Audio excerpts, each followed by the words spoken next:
Akkam jirtu daawwattoota Jirraa Miidiyaa Neetwoorkii kun qophii harmeeti. Qophii harmee keenya har'aatiin buufata sabbataa keessatti kan argamnu. Buufata sabbataa kana keessa haadholii hordoffii ulfaarraa kaasanii hanga da'umsaatti jiran waliin turtii goona. Ani isin waliin turtii gochaa kan turtu Hawwii Damiseedha. Ogeessi kaameeraa keenya Daawwit Tashoomati. Nu waliin tura nu hordofaan affeerraa keenya.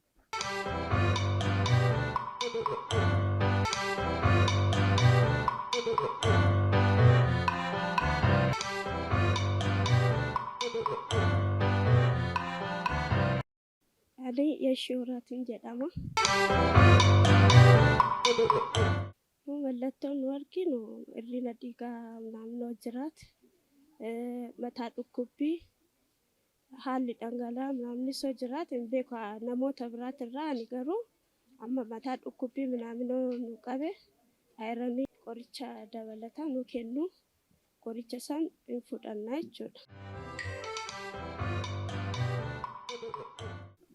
Yaa'u wanta nyaachuu qabnu nyaanna wanta dhangala'aa ta'e dhuguudhaan dhiiga sanis iddootti deebisuu haala saniin itti fayyadamu.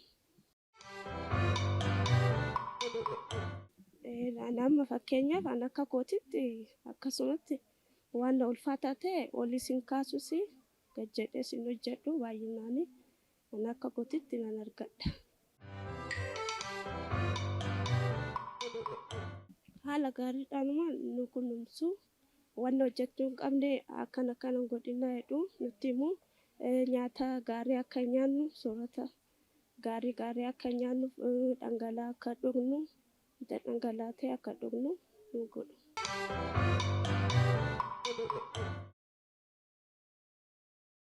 Yeroo nu kennama guyyaa qaxaroo keenya sanitti hin dhufnu. Qaxaroo keenya kabajnee dhufna gaafa dhufnu san immoo wanta bakkeetti nu erguu qaban nu erguu wanta nu makkaru qaban hin makkaru kan.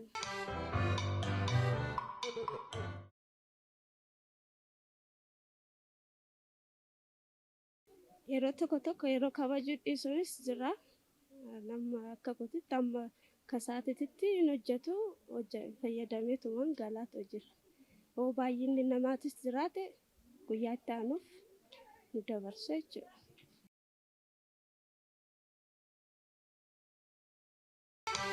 Akkuma dura sun jedhetti nyaata gaarii akka nyaannu wanti rakkinni tokko jiraate mataa dhukkubbiis ta'e miila dhukkubbiis ta'e miila ol jechuun ta'us ta'e yoo jiraate rakkinni tokko jiraate akka yeroo sanitti akka kaannee dhufnuuf nu galatoomaa sinis.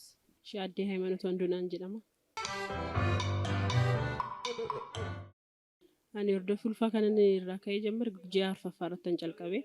Innaa hordoffii ulfaan godhachaa jira ammas. Amma ji'a torbaffaa fi torban lama. Maatiin koo kunuunsa baay'ee naa godhu, abbaan manaa koos kunuunsa naa godha. Waamaa gaariidha. Hojii salphaan hojjedha. Ani hojii ulfaataa hojjedha. Doktoroonni baay'ee gorsa baay'ee nuu kennu. Innaa gisee hordoffii ulfaa dhufnus kittilli innaa godhannu baay'eetti gaariitti nu kunuunsanii hordoffii keenya seeraan godhannee galla jechuudha. Innaa dhiigni keenya akka malee dabalus innaa miilli hidhu ta'us gisee barbaaddan koottaati yaalii fudhadhaa nuun jedhu. Innaa dhufnee sa'aatii barbaanne yaalii arganna jechuudha. Ammaarraa namoota mudateen beeku innaa dhufee seerumaan hordofee galla. Tajaajila gahaan argadhee xumuradhee ba'aa jira jechuudha. Hanqinni meeshaa mana waan jedhu hin jiru ani waa baay'inatti gisee akkuma sadaffaa kiyya seerumaan da'ee gale. Galatoomaa sinis. Sister Gannatiin jedhama. Hojjettuu buufata fayyaa sabbataati. Gaheen koo tajaajila hordoffii dura da'umsaa gochuudha. Dubartoota yeroo ulfaa hordoffii gochuufidha. Gaheen hojii kooti jechuudha. Dura akkas ture. Hordoffiin ulfaa Osoo danda'ame amma nuti waan addaa irratti kan hojjetaa jirru buufanni fayyaa sabbataa jechuudha. Waan addaa jechuun osoo hin ulfaa'iin dura kan hojjetamaa jiru jechuudha. Pre-conception care kan jedhamu haati tokko osoo hin ulfaa'iin dura tajaajila argachuu qabu yookiin immoo kunuunsa argachuu qabdu osoo gootee irra filatamaadha jennee hojii isaa eegallee jira dura ulfaarratti jechuudha. Inni immoo hin danda'amu yoo ta'e immoo ji'a 3 gaditti dubartiin tokko dhuftee ulfoofte rakkootii baay'ee hir'isuu dandeessi jenneeti kan qabannee jiru jechuudha. Yeroo ulfaa sana maal tajaajila maalii argatti ji'a 3 gaditti hordoffii ulfaa jalqabuun maaliidhaaf ishii fayyadata jedhuuf immoo rakkoolee baay'eedha kan adda baafannu jechuudha. Osoo ji'a 3 gaditti jalqabdee kan jedhuuf ji'a 3 gaditti too ta'e baay'ee filatamaadha jechuudha. Garaagarummaa qaban rakkoo dubartoonni rakkoo adda addaa qaban yookiin immoo dhukkuba adda addaa qabanu beellamni isaanii warra fayyaa qabanurraa adda jechuudha. Haati tokko yoo xiqqaate buufata fayyaa si'a 8 dhufuu qabdi yoo ji'a 3 gaditti jalqabde isaan keessaa si'a 8 qofa jechuun 8 qofa dhufuu qabdi jechuu miti. Rakkoon yoo jiraate yoo dhukkuba qabaatti rakkoo garaagaraa yoo qabaatte garuu gidduutti sa'aatii kamiyyuu dhuftee tajaajila sana argachuu qabdi. Warra fayyaa qaban wajjin wal qixa miti kan dhufan jechuudha. Yeroo baay'ee hubannoo irratti rakkoo qabaachuu danda'a. Rakkoo sana immoo yeroo isaan jalqaba dhufan immoo rakkicha sirriitti itti himna jechuudhaan wantooti isaan faayidaa isaan argatan faayidaan tajaajilaa maal akka ta'e tajaajilli ulfaa maal akka ta'e yeroo da'umsaa maal akka ta'e erga da'anii ka'anii maal akka ta'e faayidaan isaa hundumayyuu sirriitti itti himna waan ta'eef yeroo jalqaba isaan dhufan wanticha hubannoo dhabiinsa ta'uu danda'a. Erga immoo hordoffii jalqaban immoo warrooti duraan da'an wajjin hubannoo isaanii waluma qixa ta'aa deemaa jechuudha. Ogeessarraa gorsa argataniin kan ka'e jechuudha.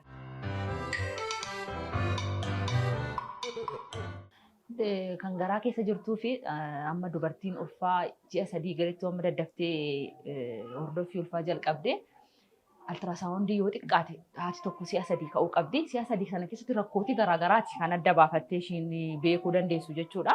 Tokkoffaa irratti ji'a 3 gadi irratti altiraasaawundii ishiin ka'uun maaliidhaaf ishii fayyada? Bakki taa'umsi daa'imaa taa'ee jiru. Ulfaa dubartiin sun ulfaa garuu taa'umsi daa'imaa gadameessa moo gadameessa keessa miti. Bakki inni taa'ee jiru akkamii jennee adda baafachuudhaaf nu fayyada jechuudha.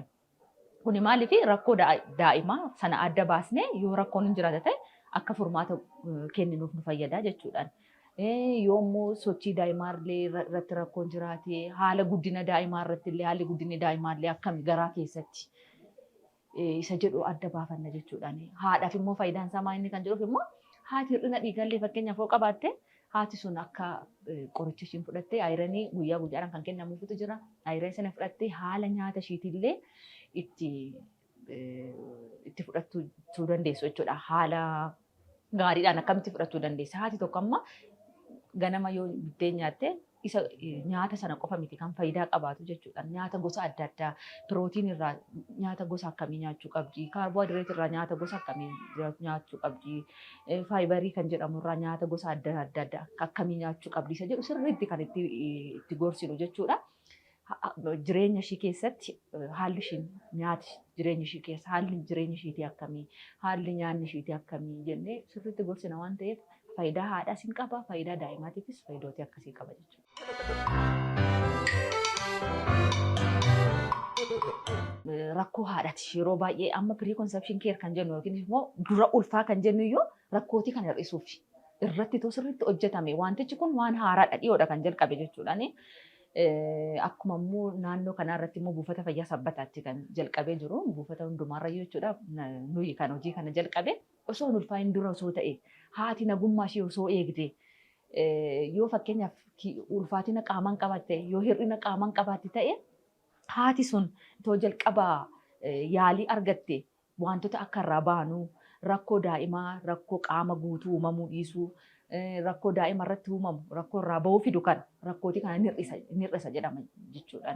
Amma fakkeenyaaf nyaata irratti rakkoo nyaataa hir'ina nyaataa yoo qabaatte jiraatte kiiloon haadha sanaa baay'ee kan dabale jiraate jalqaba noormaaliirra taate sanaan booda too ulfoofte irra filatama jechuudha. Rakkootii kana kan fidu maa inni rakkoo haadhaati yeroo baay'ee jechuudha kan fidu rakkoo irraa bahuu kan fidu rakkoo haadhaati. Haati sun sirriitti hir'ina nyaataa kan qabdu hir'ina nyaataatiin gorsamtee sirriitti faayidaa ogeessarraa dhuftee tajaajila argattee rakkootii kana hir'isuun hin danda'ama yoo gara ogeessa fayyaa dhufte.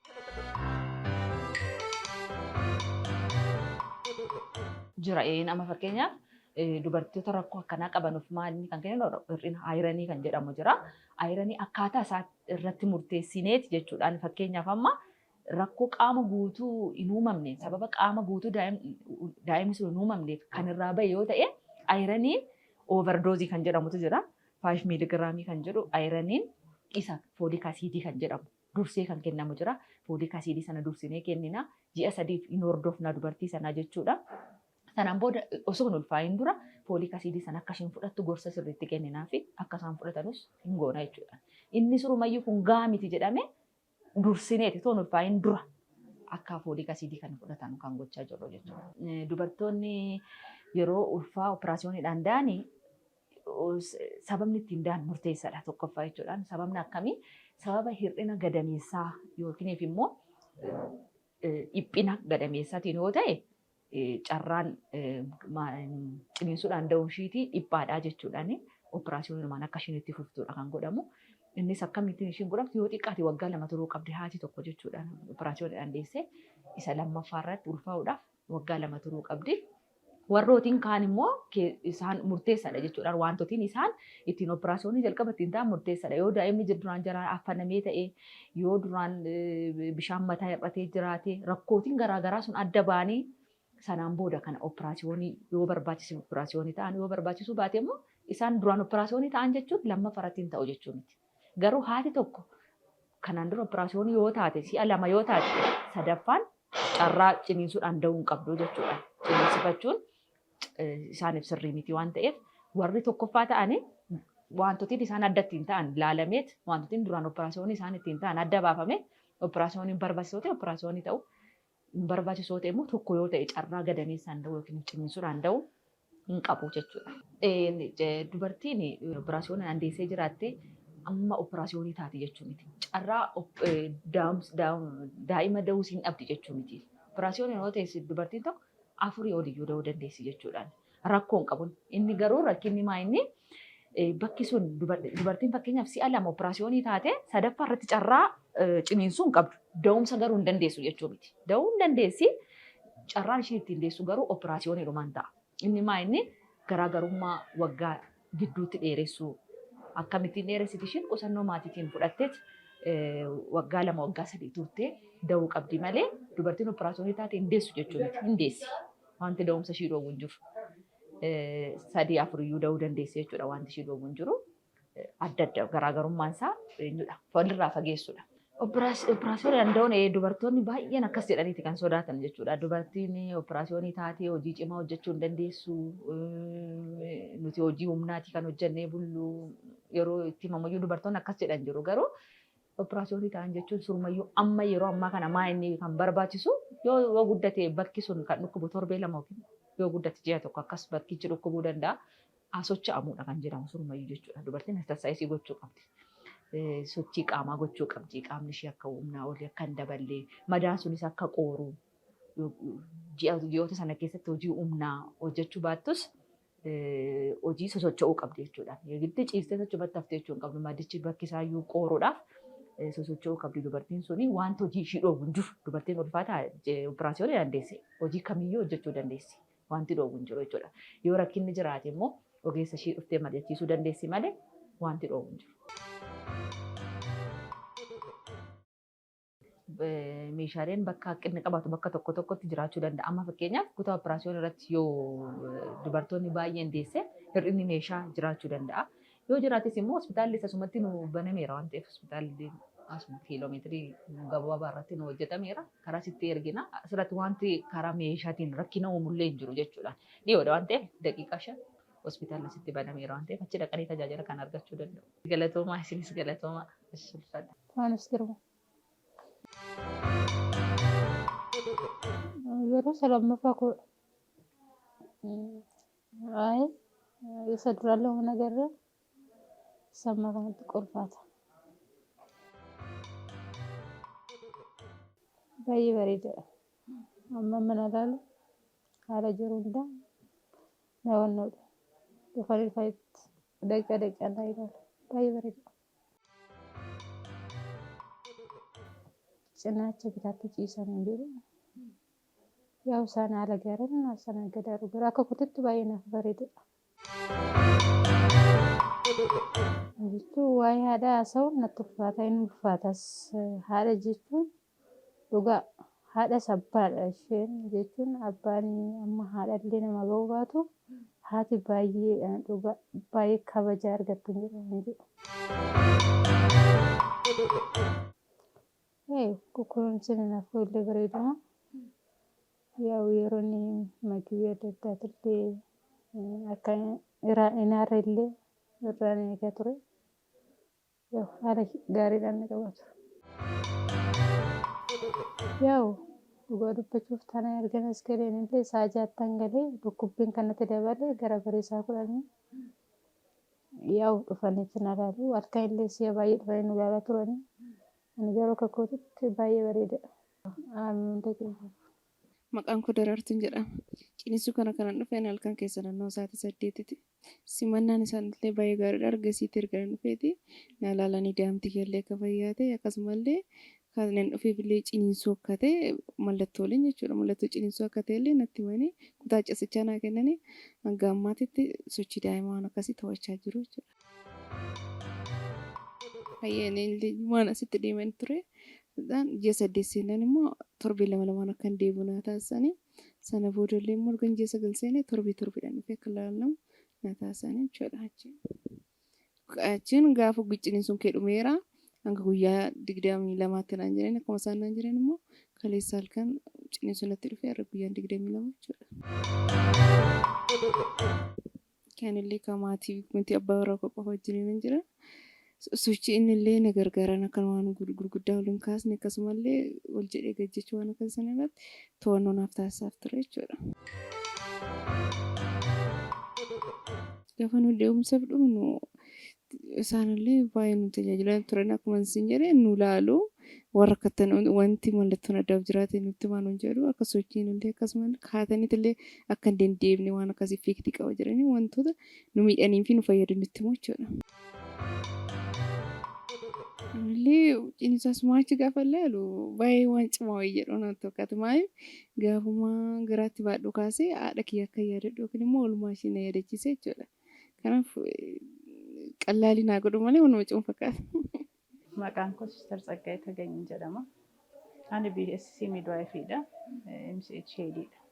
Dubartiin tokko akka dhufteen nu bira haala isheen irra jirtu adda baafannaa. Ani isheen nutti himteerraa kaasnee haala isheen irra jirtu adda baafannee yoo ciisuu qabaatte hin ciibsina yoo gara manaa deebisuu qabaanne hin deebisna horii farii barbaachise rifarii goona yookaan immoo gara kutaa operaasyooniitti yoo galuu qabaatte gara kutaa operaasyooniitti galchina jechuudha.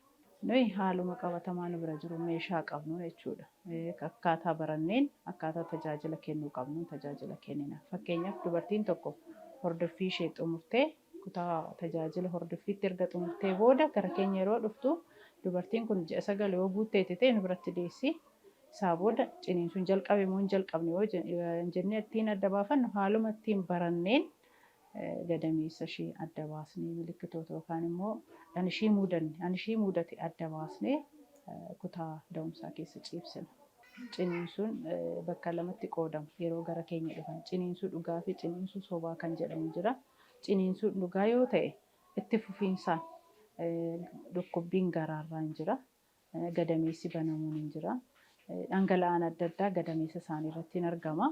Isa ilaallee adda baafanna. Isaa booda saayikooloojikaalii yookaan immoo xiinsammuu akka hin miidhamneef dhukkubbiin kun uumamaan kan jiru waan ta'eef erga dahanii booda akka ittiin fufne isaan qabsiisna jechuudha.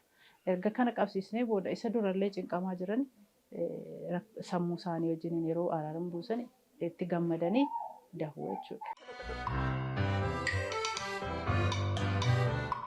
Fakkeenyaaf dhiigni isaanii yoo ol ka'e ta'e dhiiga isaanii erga laallee booda kan ittiin safaramu jira. Ittiin safarree erga laallee booda fincaan kan laalamu jira. Fincaan mirmaraan godhamaaf yookaan immoo laaboraatoorii erginee erga adda baasnee booda qorichi yoo ol ka'eera ta'e qorichi barbaachisaa ta'e qorichi kennamu jira nu bira. Qoricha sana hin kennina yoo asitti da'uu qabaatan asitti da'uu kanaan achi hospitaala diimaatti ergina. Qoricha sana erga jalqabsiisnee booda jechuudha. Fakkeenyaaf haati tokko ciniinsuudhaan da'uu hin dandeessu ta'e Tokkoffaan haati daa'imtii fi gadameessi ishee wal madaaluu baate ulfaatina daa'imaa wajjin wal qabate yoo ta'e gara kutaa operaasyooniitti hin dabarti. Lammataa daa'imti yoo nukkaamama yoo ta'e fakkeenyaaf baasuu dadhabuudhaan yookaan immoo haaluma uumama tokko tokkoon yoo dahuu dadhabdi ta'e daa'imti nukkaamama yoo ta'e ariitiidhaan operaasyooniidhaan yookaan immoo garaa baqaqsanii deessisuudhaan dahuu jechuudha. Haadholiin turuu qaban ni jiru. Haadholiin immoo atattamaan dahuu qaban jennee adda baafannu hin jiru. Fakkeenyaaf haati tokko daa'imti ishee ukkaamamaa jira yoo ta'e kutaa operaasyoonii yookaan immoo garaa baqaqsanii da'uu biran dhaqxoo ta'e meeshaadhaan deessee jechuudha. Meeshaadhaan gadameessi banamee dhumeera taanaan haalli taa'umsa daa'imaa sirrii taanaan meeshaan hin jira. Vaakiyuumii kan jedhamu yookaan immoo mataa mucaa iddoo taa'umsa sirrii ta'e yoo ta'e meeshaadhaan baasna jechuudha. Mudannoon mudachuu danda'a hanqina nyaataatiin. Garuu yeroo tajaajila ulfaa gorsiin kennamaa qorichi ayiraniin han kennamuufii jira. Nyaannis akkaataatti nyaachuu qaban itti gorsaman jira. Isarra darbee garuu fakkeenyaaf hanqina dhiigaa warri qaban yoo dhufani hanqina dhiigaa sana akka hin mudanneef asitti waan kennamuufii hin kennina. Yoo dhiiga barbaachisa ta'e immoo waan jedhamuutiin gadi yoo ta'e dhiigni isaanii yookaan himoogiloobiinii kan jedhamu sun kan gadi bu'aa ta'e yoo ta'e hospitaalatti akka da'anii dhiigni kennamee fi akka gargaaraman godhama. Ammammaatti illee asitti haati du'aatiin haadhaan quunnamee hin beeku. Waan akkasii uumamuu danda'a. Fakkeenyaaf yoo haati tokko ciniinsuurra turtee gadameessi ishee yookaan immoo dhiigni dhangala'uun yoo jiraate wanti kun uumamuu danda'a. Yeroo tokko immoo haadholiin odoo hin beekiin mana turan yoo dhufan turmaataa yookaan immoo barfanna sadan sana keessaa tokko isaan mudate yoo mana turanii dhufanii daa'imti dhukkaamamee garaa keessatti du'uu danda'a. Yaa asitti yoo dahuu qabaatan asumatti deessisna jechuudha du'aa sanas. Haati tokko erga operaasyoonii taatee booda guyyaa 45 booda kaatee hojii ishee hojjetachuu dandeessi. Maaliif madaan sun bakka itti deebi'a qoricha adda addaa hin kennama. Ishiinis qaamni ishee erga fayyee booda hojii kan barbaadde hojjechuu dandeessi. Akka nama kamiiyyuu.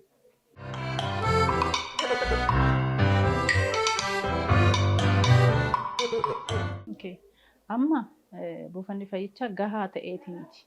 Yookaan immoo siree gahaa yookaan kutaa gahaa haadhaa fi gahaa ta'eetoo hin ta'in hanuma jirurraan mijeessineeti. Otoo ta'e kutaan adda addaallee iddoo dabalama ta'ee sireen adda addaa fakkeenyaaf siree 7 qabna. Siree 7 yoo hanqate namootni teessoorrallee ta'aniiti asumatti gorsi kennameefiiti kan tursiisaa jiru. Bakkeen turmaataas odoo argamee jiraate gaarii ta'a. Sireenis gahaa miti, kutaan da'umsaas gahaa miti. Guyyaatti yoo xiqqaate haadha 10 hanga 15 kan dhufu. Kan dahus akkasuma. Yoo xiqqaate haati tokko guyyaa 2-3 mana kana turti. Yeroo sana kan sireen nu hanqachuu danda'a yookaan kutaan nu hanqachuu danda'a. Garuu haaluma jiruun haala mijeessineeti kan itti fayyadamaa jiru. Otoo danda'ame yoo dabalata argame garuu waan gaariidha haadhotiidhaaf.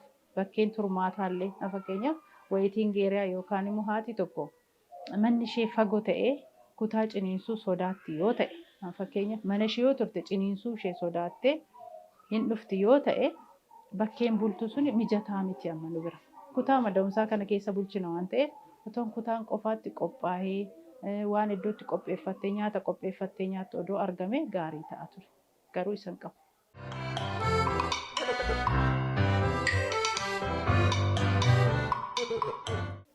Egaa nuti amma dandeenyetti kutaa da'umsaa keessatti gargaarsi ogummaadhaan gargaarsan goona. Namni kamiyyuu gargaarsa argata.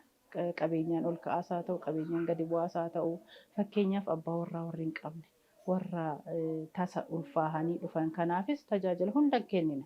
Garuu maal goona nuti asitti gizee rakkan haati tokko homaan qabdu yoo ta'e, qabeenya homaan qabdu yoo ta'e, asitti bilisa kan kennamu gaantiinis wantoonni qorichoonis adda addaas bilisa kan kennamanii isa akka bilisaatti kennamaa fi inni biraan immoo amma nyaata yoo dhabanii maal goona ofuma keenya asitti deessuu dhufterraati akka isaan wal gargaaranii asitti dahanii wal gargaara uffatallee wal harkaa fudhatanii akka wal gargaaran goona. Tole galatoomsinis. Ishee Fatihaa Imaamin jedhama. Kan jalqabe sanii gara ji'a 3 irratti gizeen dhufus jarri simannaa gaarii na godhaniiru. Jasa irratti jalqabeetanii ergatanii kunoo amma irratti hordofaan ture. Kaleessa immoo waanumaan tiriidhaa fi waan ta'e maaxariin koo baduu dinnaan garuu paastoraaf sarjarii jechuudha. Achiin erganii nagaadhaan ta'e kunoo operaasiyoonii ta'eeta as taa'ee jira jira.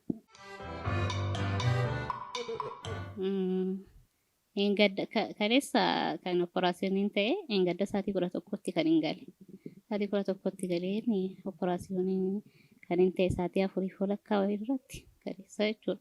Kanaafuu guyyaa tokko halkan tokko jechuudha kanan bule. Baay'ee bareedaadha simannaan jiraas akka ati sodaannis si godhu. Ani ndawme baay'ee jeeqameen ture mucaa rukkaa amanteetti jennaan. Bakka jarriimmoo takkatu hordoffii na godhaniin mucaanis haftee xiqqooyyuu turte hin haftu ture. Galatoomaa sinis.